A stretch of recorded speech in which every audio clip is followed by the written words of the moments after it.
Hey Healthy Bunny, so we're a little more cash today. We're in my bedroom, but in any case, I wanted to share with you guys a few of my hair products that I use as staples. Now personally, I'm more of an advocate for how you eat and your daily lifestyle, being a bigger proponent for health, hair growth and hair retention.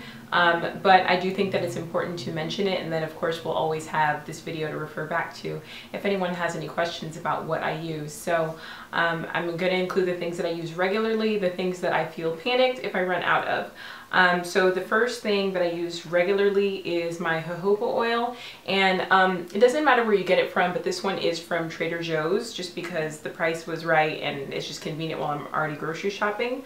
Another oil that I use regularly is coconut oil. This one is coconut oil for hair. You just want to make sure that it's an unrefined coconut oil, like an extra virgin coconut oil. But you know, these natural types, they do have an expiration date. So this one, I got it last year, and I mean, I haven't even really made much of a dent. I would say like a quarter of it I've used, and it expires on May 10th, 2014. So, you know, it lasts like a year. And then I would say out of everything, I probably use this the most, like on a daily basis. And this is Carol's Daughter Healthy Hair Butter. And I promise this really contributes a lot to my hair not being brittle or dry. Some of the ingredients in it are, well, the first ingredient is water, which is wonderful. And then it has soybean oil, corn oil, beeswax, and then it goes all the way down. It has like almond oil, just different things.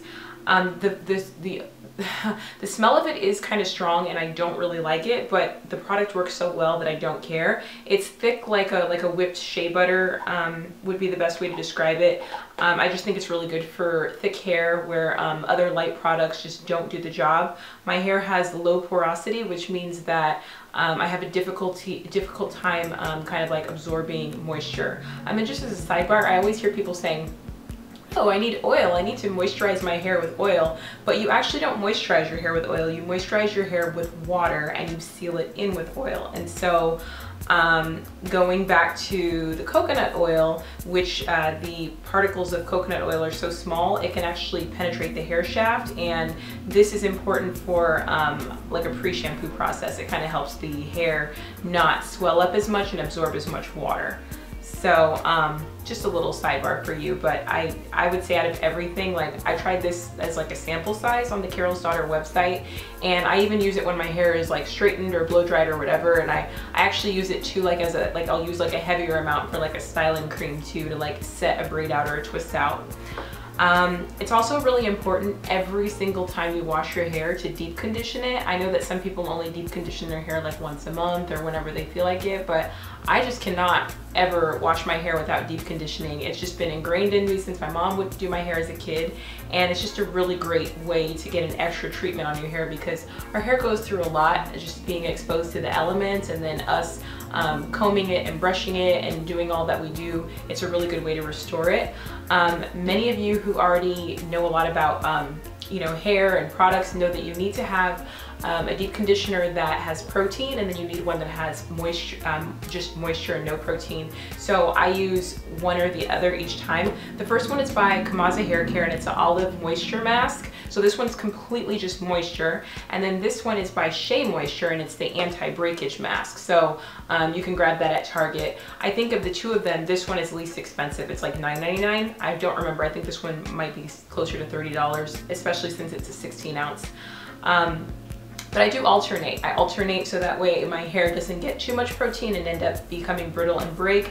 And then, you know, the moisture, if you use too much of this, then your hair becomes way too elastic and also still can break.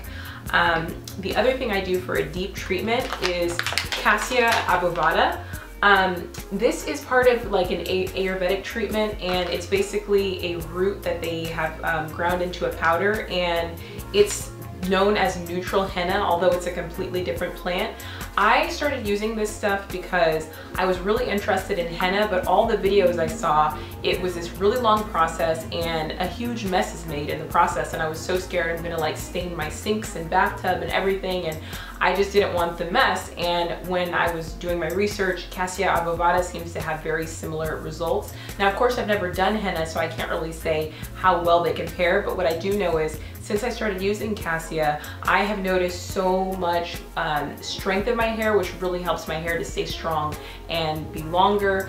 And so I really recommend it. Now this is 100 grams, so 3.5 ounces, and this is supposed to be for like one treatment of hair, but it lasts a lot longer. I'm going to be showing you guys how to use this, and what I do is I make a really big batch and then I freeze it, and so every time it's time to wash my hair, I take it out the freezer, I defrost, I scoop some out, I put it right back in the freezer. So one this size is going to get me about 4 or 5 treatments, so a lot more than is recommended by whatever person sells it. But I really like it for being natural, and I love that it doesn't you know, stain my bathroom. And on here it actually mentions that like it can brighten up blonde or gray hair naturally. I don't have light hair, so that's probably why I've never gotten any real results from it, besides just being a really good conditioning treatment. Now when you finish treatments like this, just from my research, it mentions that your hair could be a little on the dry side.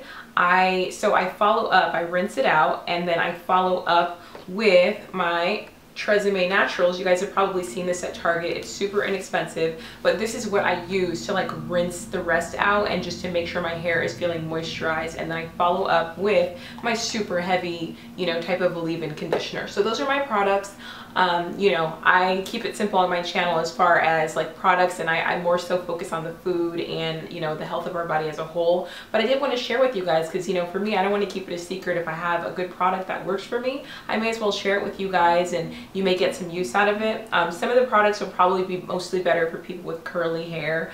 But you know, things like jojoba oil and coconut oil, they have multiple uses for your body, so it's a really great thing to have. So I hope these tips helped, and go ahead and leave a comment below and let me know what products are your absolute favorites, especially for like a leave-in conditioner, because I think that is one that everybody's kind of like always on the hunt for. So I will see you guys next time, and thank you so much for watching. If you haven't subscribed, make sure you subscribe and you won't miss another video. Take care.